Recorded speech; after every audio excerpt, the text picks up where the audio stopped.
vezes, quem tem um trabalho decisivo para apresentar, ele fica se sentindo extremamente nervoso, ansioso e com muito medo.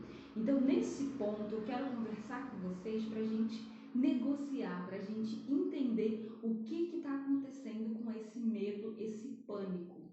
Tem pessoas que travam completamente quando elas sabem que elas vão precisar falar em público, por exemplo, fazer uma apresentação que elas vão estar sendo avaliadas.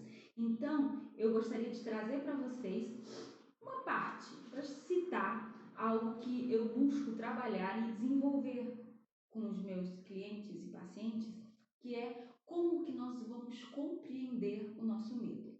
Eu não sei se vocês sabem, mas o nosso cérebro ele é dividido em 3 partes. A primeira parte é o que a gente chama de cérebro reptiliano. É uma parte mais primitiva. A segunda parte, a segunda área, é o que a gente chama de área mamífera. E a terceira área é a área racional. É como se fossem 3 sistemas que são de tempos diferentes. Se a gente fosse pensar em anos, é o primeiro celular que existiu, o outro é uma geração um pouquinho mais à frente e a outra, a última, a racional, é aquela que é super evoluída. Então, no nosso cérebro, nós temos esses 3 sistemas que eles atuam em conjunto. Quando nós estamos falando do medo, a parte que atua no nosso cérebro é a parte reptiliana. E o que acontece? Qual o problema disso? Nessa área reptiliana, lá é uma área extremamente primitiva. Nessa área não se tem uma reflexão sobre os fatos. Simplesmente as informações chegam e o crivo de avaliação dessas informações é o seguinte: eu vou correr da dor e eu vou ficar num ponto em que me dê prazer. É um crivo simples, é aquele fugir ou atacar. Então você foge ou ataca para sobreviver. Lembra bastante esse aspecto evolutivo. Quando eu sinto medo de me apresentar em público ou de fazer, por exemplo, a minha apresentação no TCC, e eu digo, pois eu não vou conseguir fazer, meu Deus, é difícil demais, eu não consigo, eu fico travada, eu gaguejo, acontece tudo de ruim.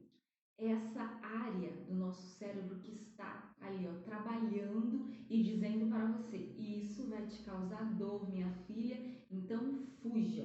E aí vem a segunda parte, que é a parte das emoções, que estão relacionadas ao sistema límbico, e são as respostas que o nosso corpo dá.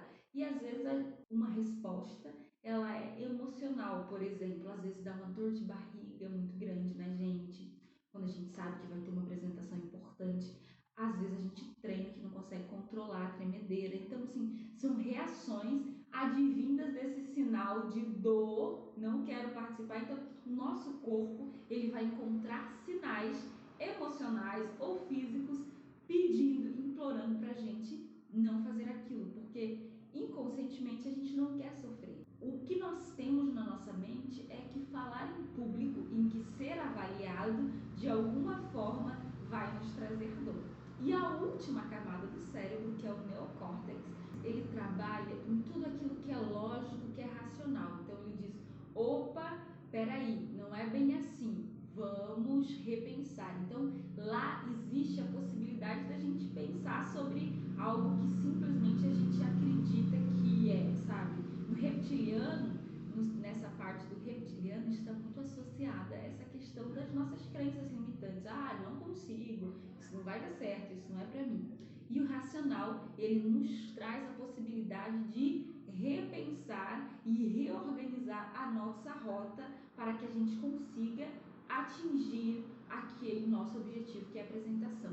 Mas, gente, para que a gente consiga trabalhar e ir negociando com esse cérebro reptiliano, a gente precisa de tempo. E quando eu digo negociar, é negociar mesmo. São vários passos que a gente vai dando, explicando para o nosso cérebro. A gente precisa racionalizar aquele medo. Por que eu estou sentindo esse medo de falar diante de uma banca das experiências que eu vivi, ou é simplesmente porque eu tenho medo de falhar e tirar 0, por exemplo, de reprovar. Então, quando a gente começa a negociar, a entender por que eu estou me sentindo assim e o que eu devo fazer, esse é um processo de racionalização do nosso medo. Então, a gente precisa entender por que ser avaliado me deixa tão inseguro. Qual é o medo que está por trás disso? E é o medo de falhar. Então, para que a gente não falhe, o que a gente precisa fazer? Para que a gente não falhe, nós precisamos treinar. É isso que a gente observa nos atletas de alta performance. Eles treinam muito. Eles têm medo de falhar? Com certeza, eu acredito que tenham, mas isso não impede que eles treinem todos os dias.